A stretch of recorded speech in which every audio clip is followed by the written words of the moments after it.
अपनी जो थर्ड सहायक ग्रंथि है वो है अग्नाशय यानी कि पेनक्रियाज। पेनक्रियाज जो है वो मिश्रित ग्रंथि होती है, यानी कि बहिस्रावी और अंतःस्रावी दोनों प्रकार की होती है।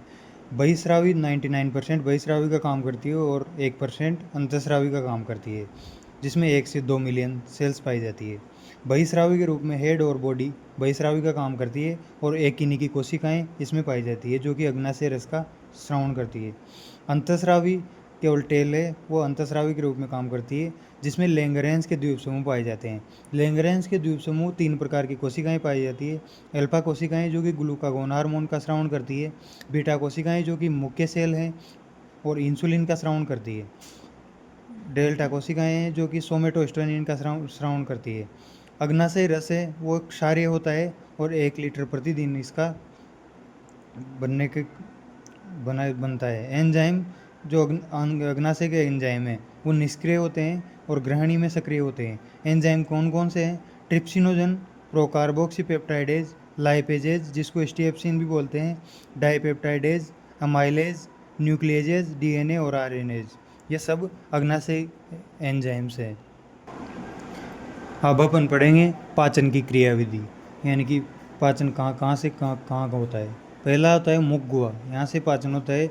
इसमें मुखगुहा में क्या होता है? स्टार्च और अमाइलेज का स्रावण होता है लार ग्रंथि में, जो कि स्टार्च और अमाइलोन होता है, जो कि अमाइलेज के द्वारा स्टार्च जो अमाइलोन है वो अमाइलेज जो एंजाइम है मुख का, वो अमाइलेज या फिर अल्फा टाइलिन, ये दोनों मिलके माल्टेज प्लस डेक्स्ट्रिन बनाते हैं, यानी कि स्टार्च को माल्टेज में कन्वर्ट करते हैं, जिसको ये जो माल्टेज है वो डाइसेकेराइड है, और जो स्टार्च है उसका 30% पाचन मुख में होता है और 70% जो पाचन है वो आमाशय में होता है। यानी कि स्टार्च का 30% पाचन मुख में और 70% पाचन अग्नाशय में, आमाशय में।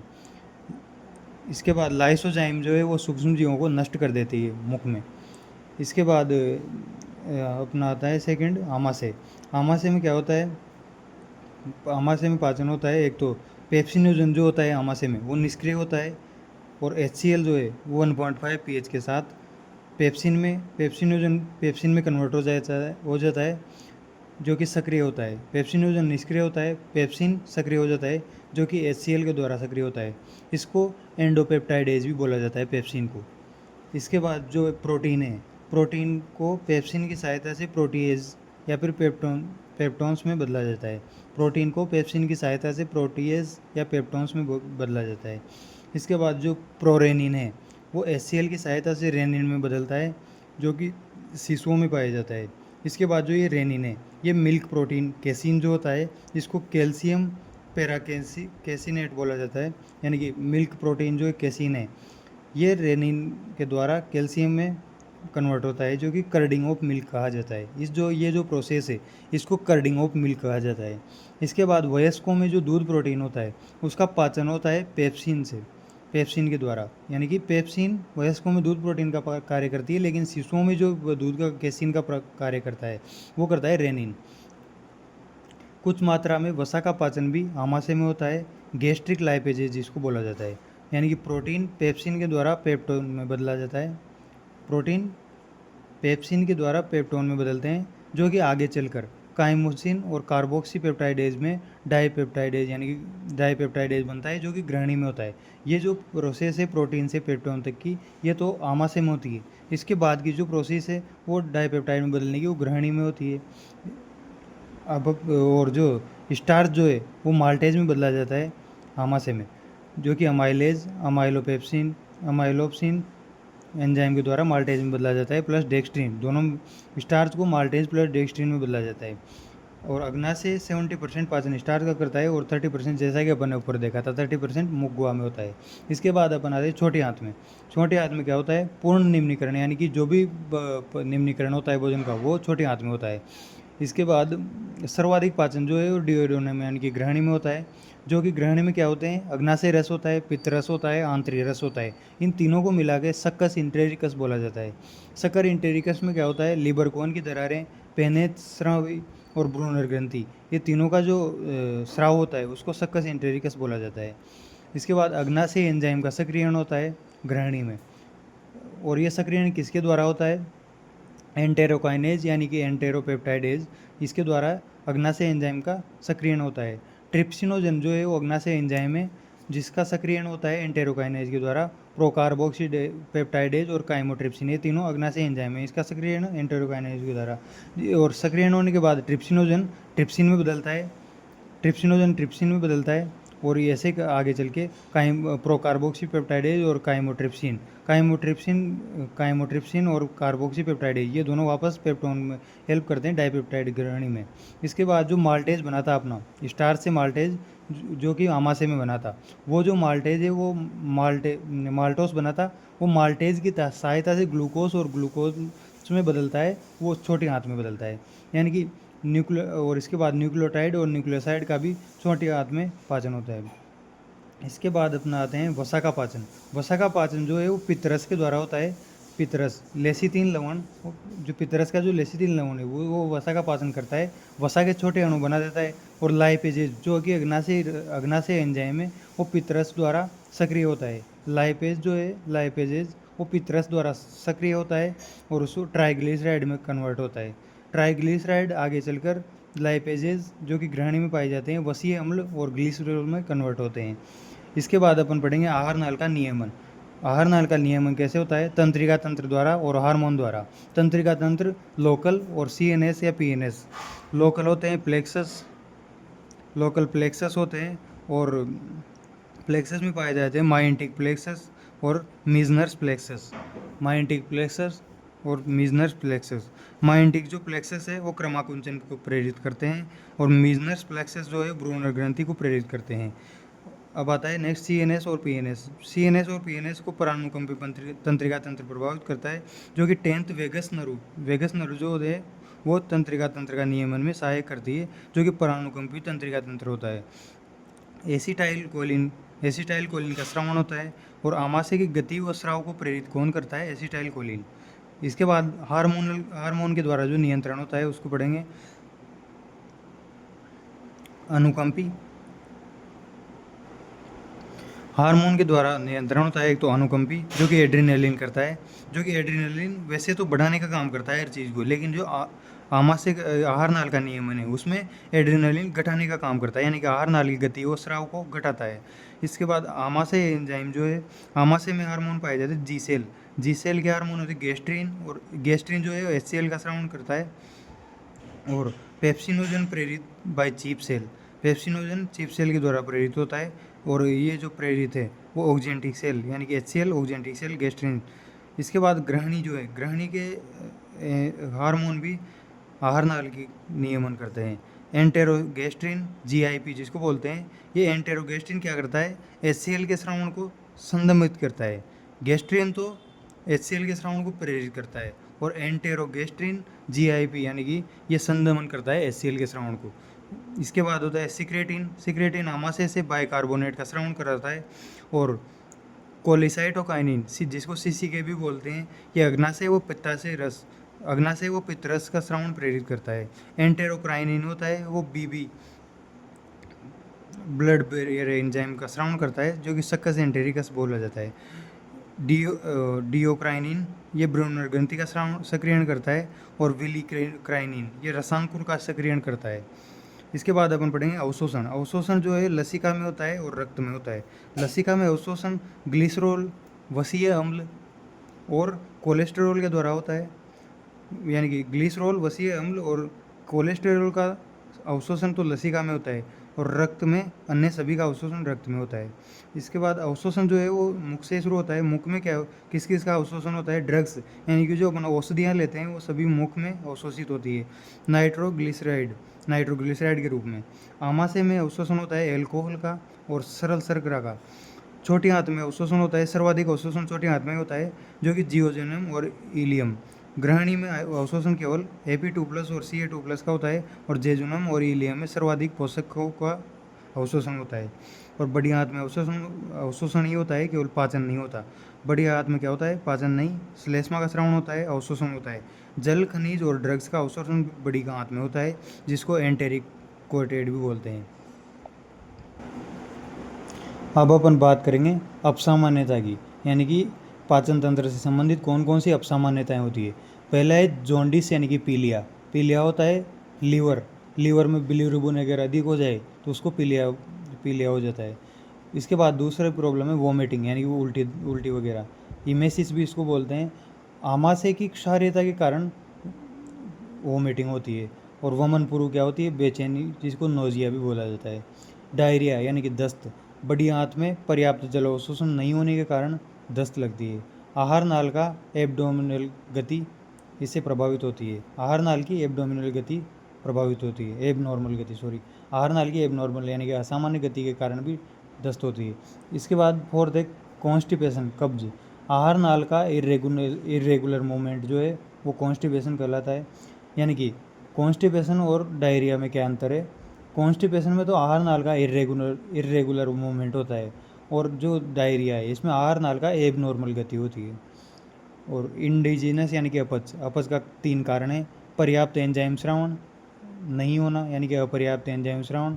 स्पाइसी फूड के कारण भी इंजेंशन अपच होती है। फूड पॉइजन के कारण, ओवर डाइट के कारण और एंजाइटी के कारण भी अपच होती है। पेप्टिक अल्सर यानी कि पेप्टिक अल्सर किसके कारण है, आमाशय की जो म्यूकोसा है उसका नष्ट हो जाना पेप्टिक अल्सर यानी कि आमाशय में छाले हो जाते हैं। इसका कारण क्या है, इसका कारण है वेगल डिस्चार्ज यानी कि एसिटाइल कोलिन का अधिक श्रावण। वेगल डिस्चार्ज होता है, एसिटाइल कोलिन का अधिक श्रावण होता है और एचसीएल का स्राव होता है। एचसीएल का स्राव होगा तो क्या होगा, म्यूकोसा नष्ट हो जाएगी और म्यूकोसा नष्ट होने से पेप्टिक अल्सर बोले जाते हैं। पीएम जो है वो प्रोटीन एनर्जी मेल न्यूट्रिशन बोला जाता है। यानी कि कुपोषण के जो रोग हैं, कुपोषण के रोग हैं मेरास्मस पीएम जिसको बोला जाता है। यानी कि पीएम तो इसका प्रकार है यानी कि protein energy mail nutrition. Marasmus 1 वर्ष से कम की आयु के बच्चों में होता है। और क्वासी और कोर्गे जो है वो 1 से 5 वर्ष के बच्चों में होता है। एसिमिलेशन यानी कि स्वांगीकरण, भोजन के ऊर्जा प्राप्त करने के कौन कौन से तरीके हैं उनको एसिमिलेशन बोलते हैं। वो प्रोसेस देख लेंगे। उसके बाद जो कैलोरीफिक मान होता है, कैलोरीफिक मान और फिजियोलॉजिकल वैल्यू दोनों अपन देखेंगे। तो यानी कि 1 ग्राम कार्बोहाइड्रेट में 4.1 किलो कैलोरीफिक मान है और इसका फिजियोलॉजिक मान है 4.0 किलो कैलोरी। 1 ग्राम प्रोटीन में 5.65 किलो कैलोरीफिक मान है और 4.0 किलो कैलोरी फिजियोलॉजिकल मान है। 1 ग्राम फैट में 9.45 kilo calorie and 9 kilo calorie. इसके बाद अपन पढ़ेंगे विटामिन जो होते हैं 2 प्रकार के होते हैं, वसा में घुलनशील और जल में घुलनशील। वसा में घुलनशील है ADE, जल में घुलनशील है BC और फोलिक एसिड जिसको B10 भी बोला जाता है। विटामिन ए पढ़ेंगे, विटामिन ए को रेटिनॉल भी बोला जाता है, जिसकी कमी के कारण रतौंधी यानी कि जीरोप्थेल्मिया जिसको बोला जाता है, यानी कि विटामिन ए के कारण रतौंधी होती है। इसके बाद विटामिन डी है उसको कैल्सीफेरॉल बोला जाता है, जिसकी कमी के कारण रिकेट्स, बच्चों में रिकेट्स और वयस्कों में मेलेसिया होता है। विटामिन ई है उसको टोकोफेरॉल भी बोला जाता है, इसके कारण बंध्यता यानी कि स्टेरिलिटी होती है। विटामिन के जो है उसको फाइलोक्विनोन बोला जाता है, जिसकी कमी के कारण ब्लीडिंग डिसऑर्डर होता है। विटामिन सी इसको एस्कॉर्बिक अम्ल भी बोला जाता है, जो कि इसकी कमी के कारण स्कर्वी होता है। विटामिन बी वन को थायमिन भी बोला जाता है, जो कि बेरी रोग इसकी कमी के कारण होता है और इसका कारण है पॉलिश चावल के कारण विटामिन बी वन कम हो जाता है और उसमें बेरी रोग होता है। विटामिन B1 जो है वो सहकारक निर्माण भी करता है, जिसको TTP भी बोलते हैं। विटामिन B2 होता है वो उसको राइबोफ्लेविन भी बोलते हैं। राइबोफ्लेविन की कमी से चिलियोसिस यानी कि होठ किनारे फट जाते हैं, जिसको चिलियोसिस बोलते हैं। विटामिन B12 सहकारक का निर्माण भी करता है। कौन कौन से सहकारक, एपेमेन, एपेडी और एपेडीएच, ये सहकारक विटामिन B12 द्वारा निर्मित होते हैं। इसके बाद विटामिन B3 है जो उसको नियासिन बोलते हैं। नियासिन की कमी से पेलाग्रा यानी कि 4D सिंड्रोम बोला जाता है, पेलाग्रा रोग होता है नियासिन की कमी से यानी कि B3 की कमी से। यह सहकारक का निर्माण करता है NAD और NADP, ये दोनों सहकारक विटामिन B3 के कारण होते हैं। विटामिन B5 को पेंटोथेनिक एसिड भी बोलते हैं। पेंटोथेनिक एसिड की कमी से डर्मेटाइटिस होता है, बर्निंग ऑफ फीट सिंड्रोम यानी कि पैर में जलन होती है। यह सहकारक का निर्माण करता है। इसके बाद अपन पढ़ेंगे विटामिन B6 को पायरिडॉक्सिन भी बोला जाता है। इसके कारण विटामिन B6 की कमी के कारण गंजापन भी होता है और डर्मेटाइटिस भी होता है। विटामिन विटामिन बी7 को बायोटीन भी बोलते हैं। बायोटीन की कमी के कारण पेशी हानि होती है और निष्क्रियता भी बोला जाता है। विटामिन बी10 को फोलिक एसिड भी बोलते हैं। मेगेलोब्लास्टिक एनीमिया इसके कारण होता है। विटामिन बी10 की कमी के कारण मेगेलोब्लास्टिक एनीमिया होता है। विटामिन बी12 को साइनोकोबालमिन भी बोलते हैं, जिसके कमी के कारण परनीसियस एनीमिया होता है। विटामिन 17 बी17 लेटरल भी बोलते हैं और इसकी कमी के कारण एंटी कैंसर विटामिन ए है।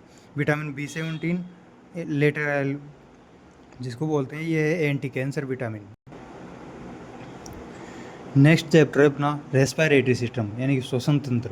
श्वसन तंत्र है जीवों में जो श्वसन अंग है।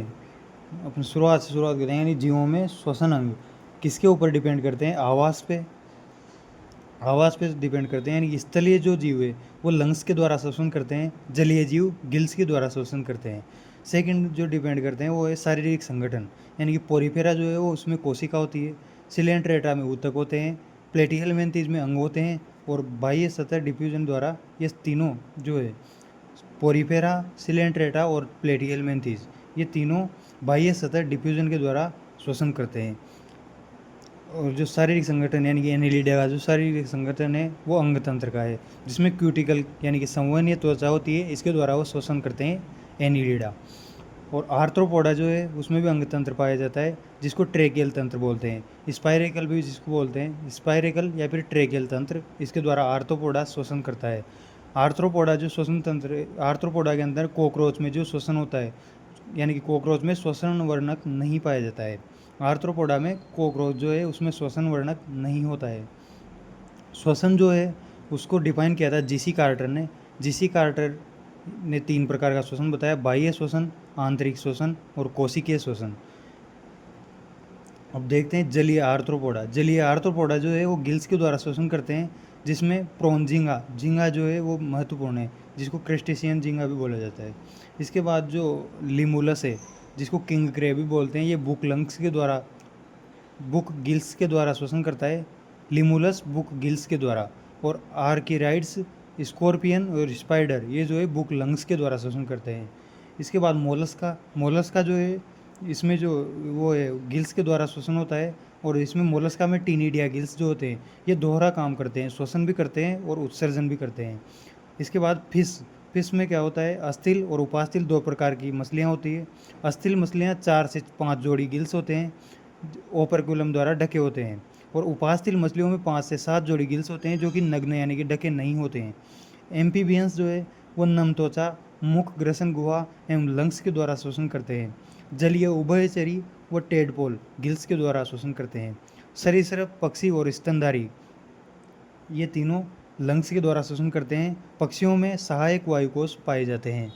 इसके बाद अपन पढ़ते हैं अब human respiratory system. Human respiratory system जो है वो शुरू होता है बाह्य नासाछिद्र के बाद नासाकोश के बाद आंतरिक नासाछिद्र के बाद फेरिंग्स के बाद ग्लोटिस, लेरिंग्स ये दोनों।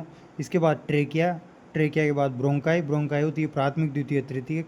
इसके बाद ब्रोंकियोल होती है इनिशियल, टर्मिनल और रेस्पिरेटरी। इसके द्वारा यानी कि जो ब्रोंकाइल का इनिशियल पार्ट है, यहाँ तक क्या होता है? उपास्थल छल्ले उपस्थित होते हैं। ब्रोंकाइल के इनिशियल पार्ट तक उपास्थल छल्ले उपस्थित होते हैं। इसके बाद जो टर्मिनेटरी है, ये टर्मिनेटरी क्या है? ये बीच का भाग है। इसके बाद जो रेस्पिरेटरी ब्रोंक्यूल से एक्सचेंज जोन है जो प्रारंभ हो जाता है, यानी कि एक्सचेंज जोन का प्रारंभ कहाँ से होता है? रेस्पिरेटरी ब्रोंक्यूल से। इसके बाद अपन आते हैं एल्वियोलर डक्ट के बाद एट्रिया के बाद एल्वियोली सेक होती है, यानी कि कूपिका। यहाँ से एक गैसों का एक्सचेंज होता है, यानी कि एक्सचेंज जोन कहाँ से शुरू होता है? रेस्पिरेटरी ब्रोंक्यूल से, और एल्वियोलर तक गैसों का विसरण इसमें होता है। ये जो है टर्मिनल ब्रोंक्यूल संक्रमण स्थल कहलाता है। और इससे पहले का रेस्पिरेटरी जो ब्रोंक्यूल है, इससे पहले का जो पाथ है इसको कंडक्टिव पाथवे बोलते हैं, जिसमें विसरण से पूर्व का सभी घटनाएं इसमें होती है। इसमें कंडक्टिव पाथवे जो है इसमें ऊतक होता है PSCCGET, ये ऊतक होता है। और इसमें जो डेड वॉल्यूम जो है वो 150 ml होता है कंडक्टिव पाथवे का, वायु का आयतन। इसके बाद अपन आते हैं ये जो ये कंडक्टिव पाथवे है, इसमें ये लेरिंग्स। लेरिंग्स में क्या होती है, 9 उपास्थियाँ होती है, 3 जोड़ी प्लस 3 अलग।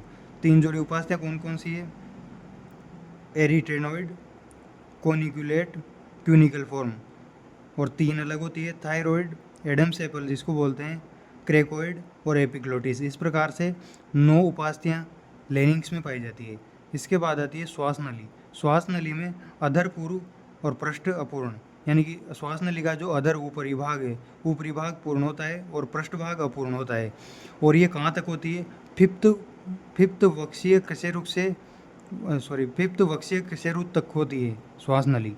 और 16 से 20 उपास्थि शल्य इसमें प्रेजेंट होते हैं और मध्य अधर क्षेत्र इसमें होता है। इसके बाद आती है ब्रोंकी, श्वसनी। श्वसनी में क्या होता है, पक्षमाभि तक होते हैं, लंग्स में प्रवेश करती हैं, लंग्स में प्रवेश करती है ब्रोंकी। इसके बाद आता है अपना एलओएली, जो कि एक्सचेंज जोन है। एलओएली में क्या होता है, 300 मिलियन, यानी कि एलओएली की संख्या है 300 मिलियन के लगभग, दोनों लंग्स में एलओएली पाई जाती है और लगभग 100 मीटर स्क्वायर का एरिया कवर करती है।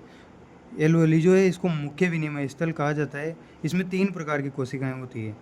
न्यूमोसाइट पस्ट, न्यूमोसाइट पस्ट जो है वो मुख्य विनिमय स्थल है और इसके बीच में पोर ऑफ कोहेन पाए जाते हैं। न्यूमोसाइट पस्ट में पोर ऑफ कोहेन पाए जाते हैं। इसके बाद आती है न्यूमोसाइट सेकंड। न्यूमोसाइट सेकंड जो है लेसिथिन का श्रवण करती है, जो कि लेसिथिन यानी कि फॉस्फोलिपिड का श्रवण करती है, जो कि पृष्ठ तनाव को घटाता है। लेसिथिन पृष्ठ तनाव को घटाता है। न्यूमोसाइट थर्ड जो है, न्यूमोसाइट थर्ड डस्ट बृहद भक्षाणु, यानी कि बृहद भक्षाणु के रूप में न्यूमोसाइट थर्ड काम करती है, जो कि संक्रमण से बचाती है, संक्रमण से बचाती है। इसके बाद थर्ड जो है एलओएली का पार्ट, वो है आवरण। इसका जो एलओएली का आवरण होता है वो yellow elastic fibre, yellow elastic fibre जो है वो एलओएली का आवरण होता है। और एलओएली का जो ये आवरण है, इसमें अगर क्षति हो जाए तो इसकी कमी का कारण एम्फीसीमा रोग होता है। एम्फीसीमा जो रोग है वो एलओएली के आवरण में क्षति होने के कारण होता है।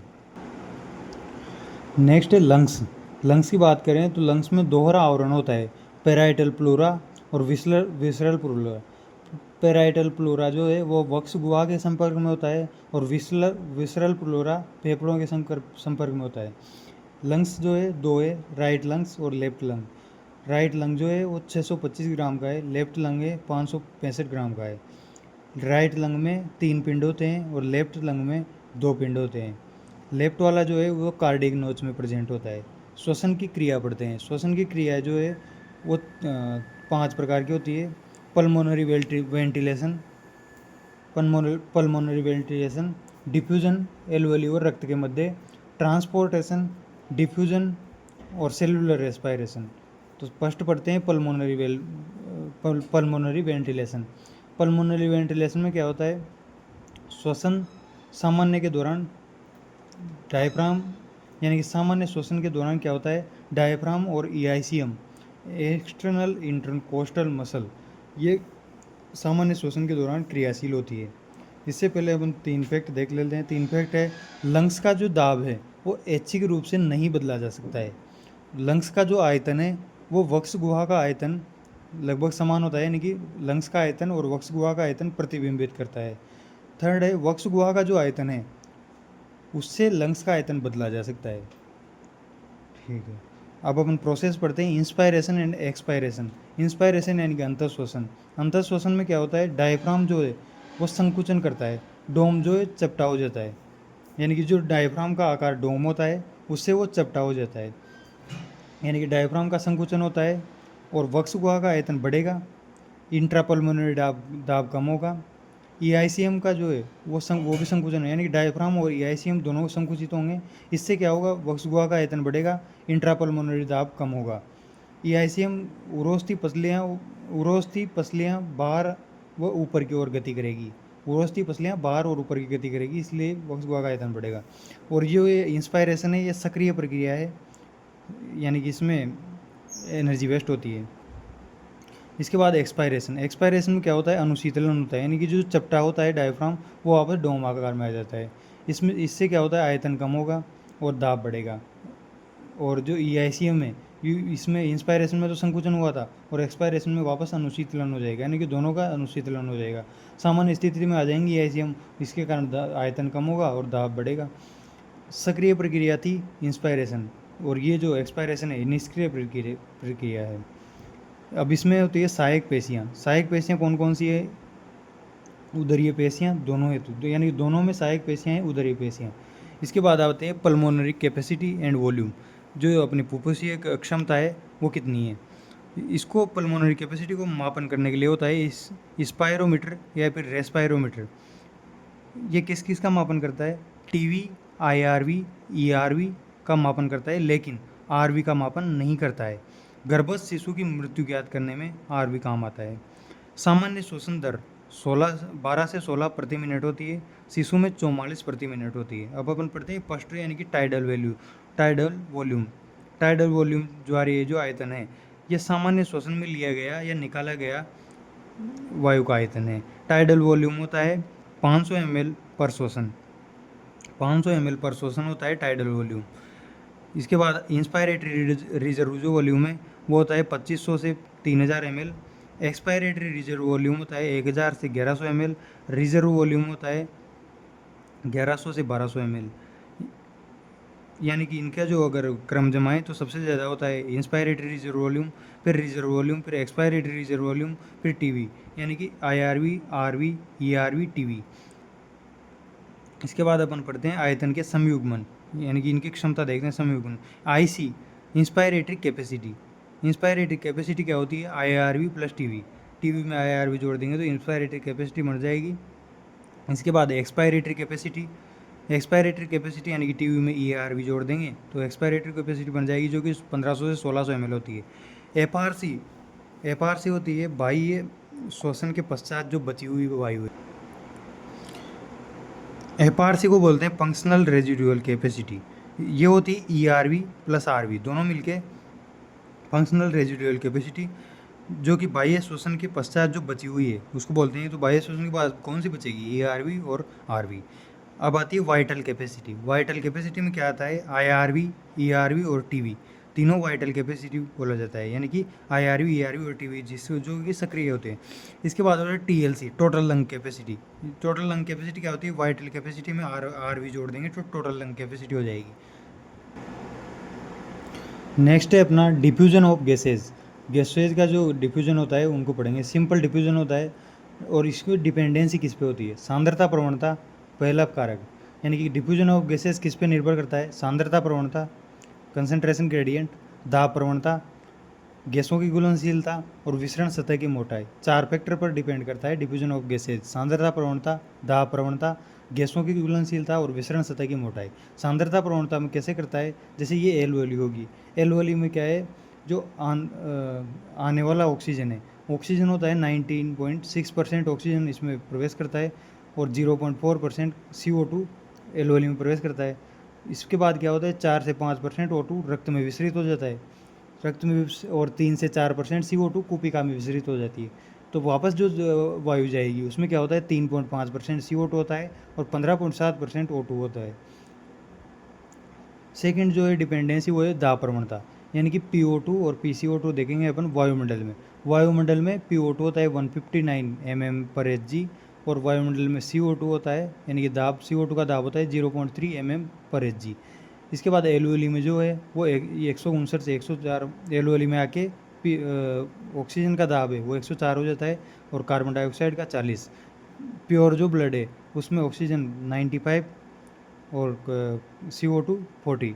अशुद्ध रक्त में 40 हो जाता है O2 और 45 हो जाता है CO2। ऊतक में 40 हो जाता है O2 और 45 हो जाता है CO2।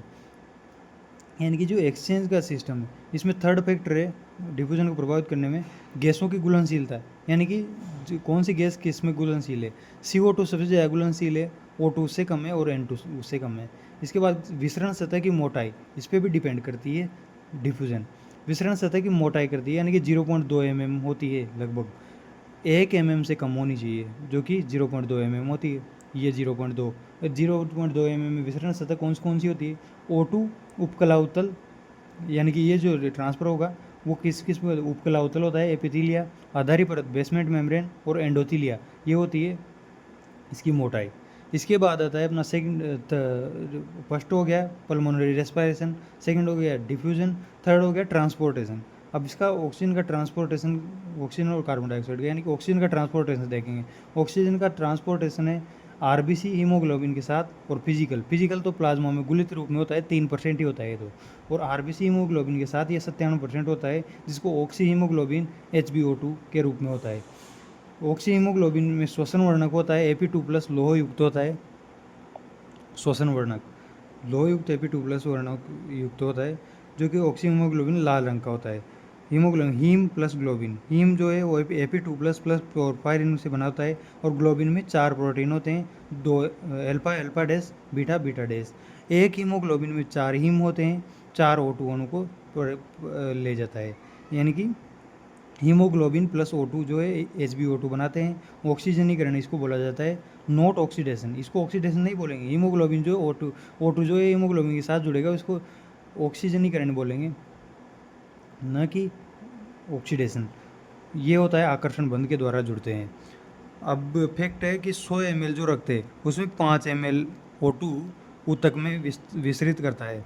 100 ml रक्त 5 ml O2 को ऊतक में विसरित करता है। 100 ml रक्त जो है वो 20 ml O2 धारण करता है, लेकिन 5 ml O2 ही ऊतक में विसरित कर पाता है। और व्यायाम के दौरान 15 ml O2 100 ml रक्त में होती है, ऊतक में विसरित हो जाती है। 15 ml ऊतक में विसरित होती है व्यायाम के दौरान, और 5 ml होती है सामान्य। इसके बाद अपन देखेंगे कि इनका जो प्रेशर का सिस्टम होता है वो कैसा होता है। ये है अपनी एलुअली, ये एलुअली कोपिका होगी, और ये टिश्यू। कोपिका में क्या होता है, PO2 होता है 104, PCO2 होता है 40। टिश्यू में PO2 होता है 40, PCO2 होता है 45। अब इसमें एलुअली में क्या होता है, PO2 ज़्यादा होता है, जो कि प्राथमिक कारक है। इधर PO2 कम होता है, यानी कि इसमें क्या क्या कम होता है, क्या ज़्यादा है, वो देख सकते हैं। तो एलुअली में क्या होता है, PO2 ज़्यादा होता है, PCO2 कम होता है, टेम्परेचर कम होता है, और pH ज़्यादा होता है। और इसमें टिश्यू में क्या होता है, pH कम होता है, PO2 भी कम होता है, PCO2 ज़्यादा होता है, टेम्परेचर ज़्यादा होता है। तो ये इसका परिवहन कैसे होगा, तो एलुअली से ऑक्सीजन जाएगी, 25% ऑक्सीजन तो इधर हो जाएगी, फिर इसमें से 75% HbO2 एलुअली, इसमें 75% जो HbO2 है वो संयोजी रूप में इसमें धमनियों में प्रवेश करेगी, जो कि 100% ml 100 ml जो रक्त है उसमें से 20 ml O2 धारण करता है। 20 ml O2 में से भी जो O2 उसमें प्रवेश करेगा, यानी कि 25%, यानी कि 5 ml इसमें टिश्यू में प्रवेश कर जाएगा। इसके बाद HbO2 वियोजन यहाँ होता है, और HbO2 संयोजन यहाँ होता है। यहाँ तो संयोजित होता है HbO2, यहाँ वियोजित हो जाता है, यानी कि 5 ml को टिश्यू में विसरित कर दिया जाता है। अब यहाँ से क्या होता है, 75% संतृप्तता किसकी हो जाती है, इसकी O2 की। तो वापस ही यहाँ से 100 ml O2 में 15 ml ही O2 रह जाती है 100 ml रक्त में, और 25% O2 इधर से आगे इसमें आ जाता है।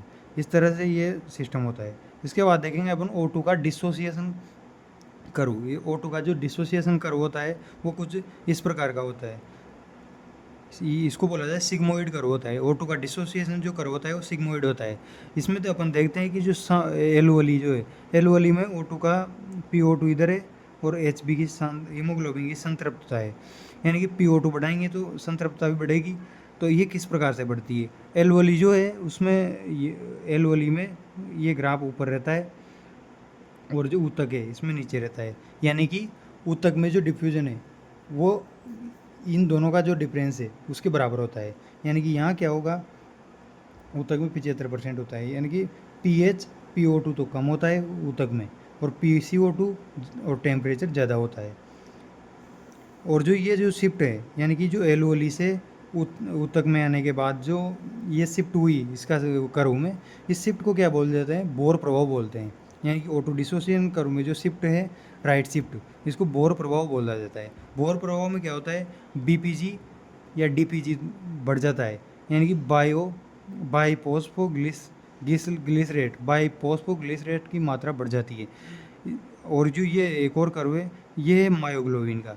ये तो मायोग्लोबिन और हीमोग्लोबिन, तो मायोग्लोबिन तो पेशिका हीमोग्लोबिन है, और हीमोग्लोबिन को एलोस्टेरिक प्रोटीन भी कहा जाता है।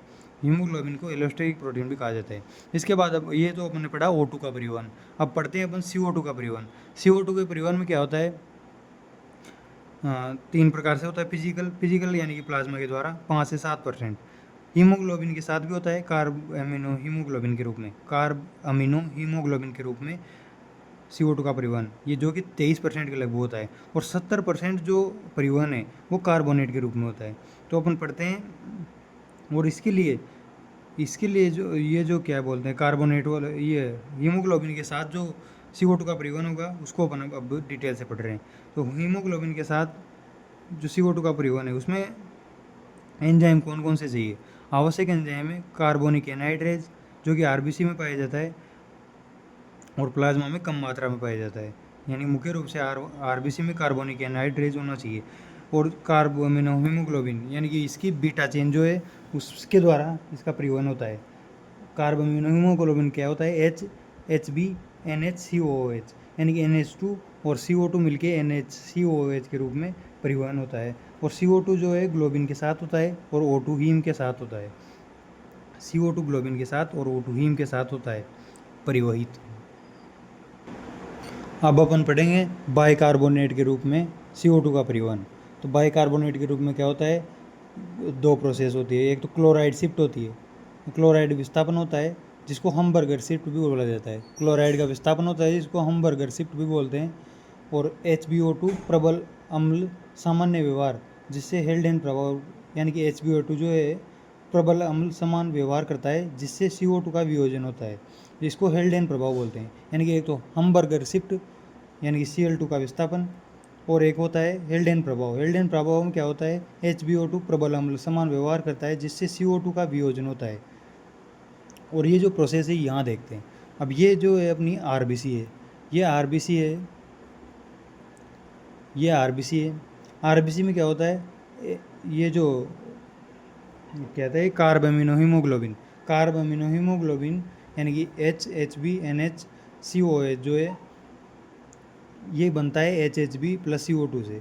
ये CO2 कहाँ से आई, टिश्यू से, RBC में आई 23% HB CO2 से, और 70% जो है वो CO2 प्लस H2O से H2CO3 बाइकार्बोनेट के रूप में हुआ। अब ये बाइकार्बोनेट बना, ये कार्बोनिक एनहाइड्रेज के द्वारा बना, जिसमें जिंक Zn2+ भी भूमिका निभाता है। यानी कि CO2 और H2O से जो H2CO3 बना, इसमें Zn2+ और कार्बोनिक एनहाइड्रेज की भूमिका होती है। इसके द्वारा यहाँ से क्या होता है, H+ बाहर निकलता है, और जो HCO3 होता है इसका परिवहन होता है, यानी कि HCO3 वापस RBC से बाहर निकलता है।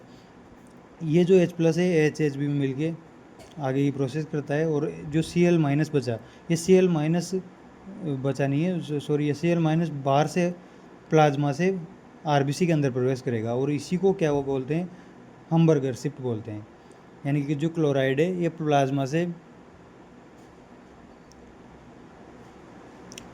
Cl2 इसके अंदर RBC के अंदर आएगा, इसको हमबर्गर शिफ्ट बोला जाता है।